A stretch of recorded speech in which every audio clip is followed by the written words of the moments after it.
அனைவருக்கும் வணக்கம். Welcome to my channel. எல்லாரும் எப்படி இருக்கீங்க ஃப்ரெண்ட்ஸ்? நல்லா இருக்கீங்களா? இன்றைக்கி ரொம்ப டேஸ்டியான 2 ரவா ஸ்வீட்ஸ் எப்படி செய்கிறதுன்னு பார்க்கலாம்.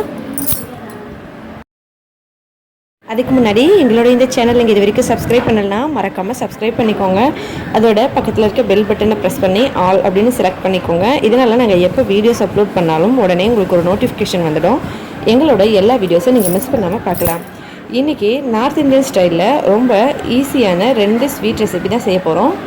முதல்ல ஒரு கடாய் அடுப்பு மேலே வச்சு அதில் 1 கப் அளவுக்கு ரவையை சேர்த்து லைட்டாக வறுத்துக்கலாம்.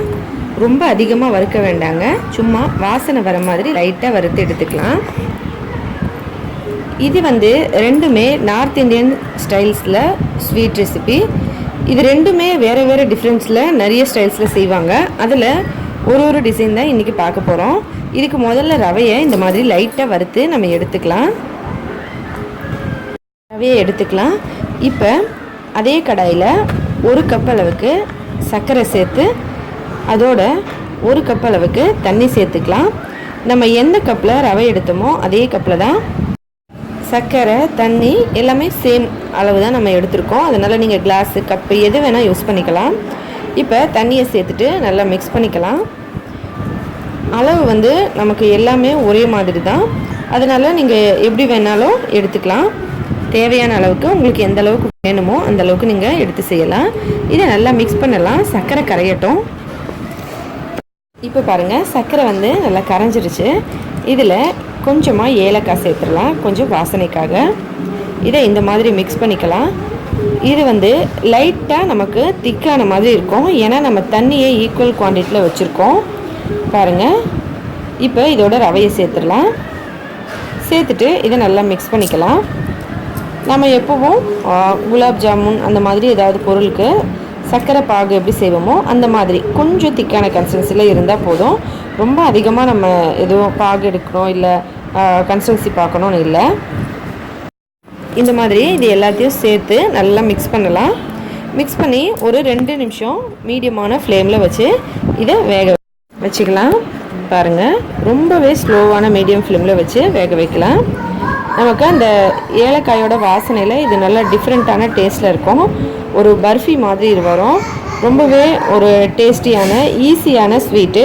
நீங்கள் திடீர்னு இதை செய்யணும்னு நினச்சிங்கன்னா ஒரு ஸ்வீட்டை இதை உடனே செஞ்சிடலாம். இந்த மாதிரி நல்லா மிக்ஸ் பண்ணி 3 நிமிஷம் கழித்து அடுப்பை ஆஃப் பண்ணிவிட்டு நம்ம இதை இப்போ இறக்கிடலாம். பாருங்கள், இந்த மாதிரி இருக்கும். நல்லா கொஞ்சம் கெட்டியான மாதிரி இருக்குது பாருங்கள். நமக்கு அந்த சீரா, அதுக்கப்புறம் அந்த ஏலக்காய், அந்த வாசனை கொஞ்சம் டிஃப்ரெண்ட்டாக வரும். ரவையோடு சேர்த்து சூப்பராக இருக்கும். இதுக்கு நெய்யெல்லாம் சேர்க்கணுன்னு கூட அவசியம் இல்லைங்க, நீங்கள் விருப்பப்பட்டிங்கன்னா சேர்த்துக்கலாம். ஆனால் இங்கே நான் ஈஸியாக செய்கிறது எப்படின்னு சொல்லி தான் காமிச்சிட்ருக்கேன், அதனால் நான் இதில் நெய் சேர்க்கலை. இப்போ இதை அடுப்பை ஆஃப் பண்ணி இறக்கிட்டு உடனே ஒரு தட்டில் கொஞ்சமாக எண்ணெய் தடவி வச்சுருக்கோம், அதில் இதை ஊற்றிடலாம். இந்த மாதிரி எண்ணெய் இல்லைன்னா நெய் உங்கள் விருப்பப்படி நீங்கள் தடவிக்கலாம். இதில் எல்லாத்தையும் ஊற்றி இதை சமப்படுத்திடலாம். சமப்படுத்திட்டு கொஞ்சம் நமக்கு சூடாக இருக்கும்போதே இந்த மாதிரி ஒரு கட் மாதிரி பண்ணி வச்சிட்டோம்னா எடுக்கிறதுக்கு நமக்கு ஈஸியாக இருக்கும். அதுக்காக தான். ஏன்னா இது ஆறுன பிறகு நமக்கு நல்லா கெட்டியாக பர்ஃபி மாதிரி வந்துடும். அப்போ நமக்கு கட் பண்ண முடியாது. அதனால தான் முதல்ல இந்த மாதிரி ஒரு ஷேப் மாதிரி பண்ணி வச்சுருக்கோம். இப்போ இந்த மாதிரி சும்மா கார்னிஷ்காக மேலே ஒரு திராட்சை வச்சுருக்கோம், அவ்வளோதான். இதை அப்படியே வச்சிடலாம். ஒரு 2 மணி நேரம் கழித்து இதை சாப்பிட ரெடி ஆகிடும். நல்ல சூப்பரான பர்ஃபி ரெடி. இப்போ அடுத்த ஸ்வீட் செய்ய ஆரம்பிச்சிடலாம்.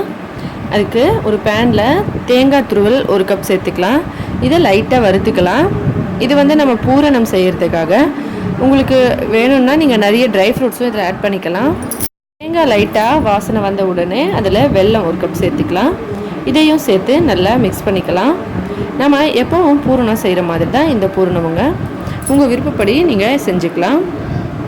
இது நார்த் சைடில் மண்டா பிட்டான்னு சொல்லுவாங்க. ரொம்ப டேஸ்டியானது. அதோட இதையும் நிறைய டிஃப்ரெண்ட்டான இதில் செய்வாங்க. தேங்காய் துருவலோட இந்த வெல்லம் சேர்த்து இந்த மாதிரி ஒன்றா வந்துருச்சு. இப்போ இதை அடுப்பை ஆஃப் பண்ணி ஆற வச்சிடலாம். அடுத்து ஒரு பாத்திரத்தை அடுப்பு மேலே வச்சு அதில் 2 கப் அளவுக்கு தண்ணி ஊற்றி சூடு பண்ணிக்கலாம். 2 கப் தண்ணிக்கு நாம் 1/2 கப் அளவுக்கு சர்க்கரை சேர்த்துக்கலாம். சர்க்கரையை இதில் கொட்டி கொஞ்சம் கலக்கி விட்டு கரைஞ்ச உடனே இதில் 1 கப் அளவுக்கு ரவையை சேர்த்துக்கலாம். 2 கப் தண்ணி, 1/2 கப் சர்க்கரை, 1 கப் ரவை. இது மெஷர்மெண்ட்டு. நீங்கள் எந்த கப்போ இல்லை கிளாஸ் எது வேணாலும் யூஸ் பண்ணிக்கலாம். இது சாதாரண ரவை தான். நீங்கள் வறுத்துட்டு சேர்க்கணுன்னாலும் சேர்த்துக்கலாம், இல்லைனா அப்படியே கூட நம்ம சேர்த்துக்கலாம். இதை சேர்த்து இந்த மாதிரி நல்லா மிக்ஸ் பண்ணலாம். இதை மிக்ஸ் பண்ணி நம்ம ஒரு கெட்டியான பதத்துக்கு கொண்டு வரலாம். அதுக்குள்ளே இந்த ரவையும் இந்த தண்ணியிலேயே 3/4 பாகம் வெந்துடும். இப்போ இதை நல்லா மிக்ஸ் பண்ணிக்கலாம். மிக்ஸ் பண்ணிவிட்டு நம்ம வேக வைக்கலாம். கட்டி எல்லாம் வராத மாதிரி நம்ம இதை கொஞ்சம் கைவிடாமல் கிளறி ரெடி பண்ணிக்கலாம். இப்போ பாருங்கள், இந்த மாதிரி நமக்கு ரவை 3/4 பாகம் அளவுக்கு வெந்து வரணும். இந்த மாதிரி ஒன்றா நல்லா சேர்ந்து வந்த பிறகு நமக்கு நல்ல ஒரு டவ் மாதிரி வரணும். அப்போ நம்ம அடுப்பை ஆஃப் பண்ணி இதை ஒரு தட்டில் கொட்டி ஆற வச்சுக்கலாம். இது நல்லா ஆறட்டும். அது வரைக்கும் நம்ம எதுவும் பண்ண வேண்டாம். நீங்கள் ஃபஸ்ட் டைம் செய்கிறீங்கன்னா இந்த ஸ்டேஜில் இதில் கொஞ்சமாக நீங்கள் நெய் சேர்த்துக்கோங்க. அப்போ உங்களுக்கு கடாயில் ஒட்டாமல் வரும். இப்போ இது எல்லாத்தையும் எடுத்து ஒரு தட்டில் மாற்றிக்கலாம். இப்போ இது நல்லா ஆறிடுச்சு. இப்போ கையில் கொஞ்சமாக எண்ணெய் தடவிட்டு இதை எல்லாத்தையும் நல்லா மிக்ஸ் பண்ணிக்கலாம். எப்படின்னா கொஞ்சம் நல்லா டைட்டாக ஒரு டோ மாதிரி பண்ணிக்கலாம். ரொம்ப பிசையவெல்லாம் வேண்டாங்க. அப்படியே எடுத்து சும்மா ஒரு சைஸ்க்காக இந்த மாதிரி சேர்த்து வச்சிடலாம். ரவை 3/4 பாகம் வெந்திருக்கு. இதில் இந்த மாதிரி கொஞ்சமாக எடுத்து நம்ம கையில் வச்சு தட்டிக்கலாம். இது ரொம்ப ஈஸியாக இருக்குங்க. ஏன்னா ரவை நமக்கு நல்லா வெந்திருக்கு. நமக்கு எந்த ஒரு கஷ்டமாக இருக்குமா டவ் வைக்கிறது, அந்த மடிக்கிறது, வெளியே வராமல் இருக்கிறது, அந்த மாதிரி நினைக்க வேண்டாம். நீங்கள் கையில் எண்ணெய் தொட்டுட்டு இந்த மாதிரி மடிச்சுட்டு இப்படி நல்லா அழுத்தி மெல்லிஸாக பண்ணிக்கோங்க. இது நம்ம நல்லா மெல்லிஸாக தட்டிட்டோம்னா டோ வச்சு நம்ம மூடும்போது நமக்கு டோ வெளியே வராமல் இருக்கணும். அதோட நமக்கு ரொம்ப மெல்லிஸான ஒரு லேயர் மாதிரி இருக்கணும். ரொம்ப குண்டு குண்டாக இருந்தால் என்ன பண்ணுவாங்கன்னா அந்த மேல் மாவு அந்தளவுக்கு நம்ம சர்க்கரை சேர்த்துருக்கோம், அதுவும் நல்ல டேஸ்ட்டாக இருக்கும். இருந்தாலும் அந்த உள்ளே இருக்க அந்த வெல்லம், அதுக்கப்புறம் தேங்காய் அதெல்லாம் கொஞ்சம் சேர்ந்து வரணும். அதனால் கொஞ்சம் மெல்லிசாக தட்டிங்க முடிஞ்ச வரைக்கும். இப்போ இந்த மாதிரி எல்லாத்தையும் ஒன்றா சேர்த்து இந்த டவ் உள்ளே வச்சு மிக்ஸ் பண்ணிக்கலாம். இந்த மாதிரி ஒரு உருண்டை ஷேப்புக்கு பண்ணி எடுத்துக்கலாம். இந்த மாதிரி ஒரு ரவுண்ட் ஷேப்பாக கொஞ்சம் தட்டின மாதிரி பண்ணிக்கலாங்க. மண்டா பிட்டாவே நிறைய விதவிதமாக செய்வாங்க. அதில் இதையே 3 டைப்பாக நம்ம ரெடி பண்ணலாம்.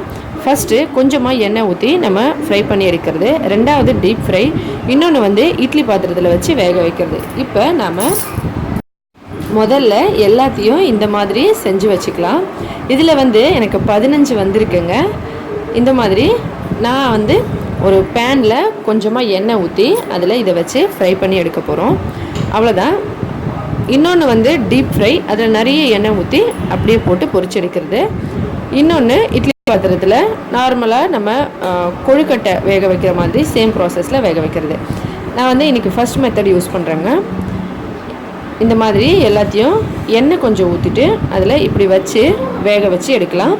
ஸ்லோவான மீடியம் ஃப்ளேமில் வச்சு கொஞ்சமாக எண்ணெய் ஊற்றி நம்ம இதை மூடி போட்டு வேக வைக்கலாம். இப்போ கொஞ்ச நேரம் இது வெந்திருக்கு. இது எல்லாத்தையும் திருப்பி விட்டுடலாம். இந்த மாதிரி எல்லாத்தையும் நம்ம திருப்பி போட்டு 2 சைடும் நல்லா வேக வைக்கணும். நல்ல கோல்டன் ப்ரௌன் கலர் ஆகிற வரைக்கும் நம்ம இது 2 பக்கம் திருப்பி திருப்பி நல்லா பொரிச்சு எடுத்துக்கலாம். பாருங்கள், இது இந்த மாதிரி கலரில் இருக்கணும்.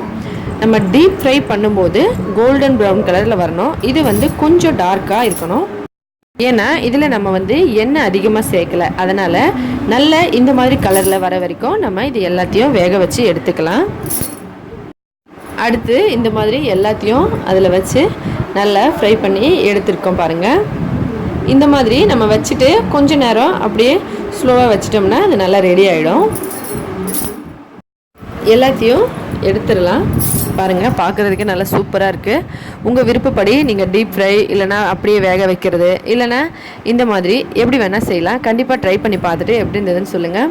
ரொம்பவே டிஃப்ரெண்ட்டான 2 ஸ்வீட்ஸு இன்றைக்கி பார்த்துருக்கோம்.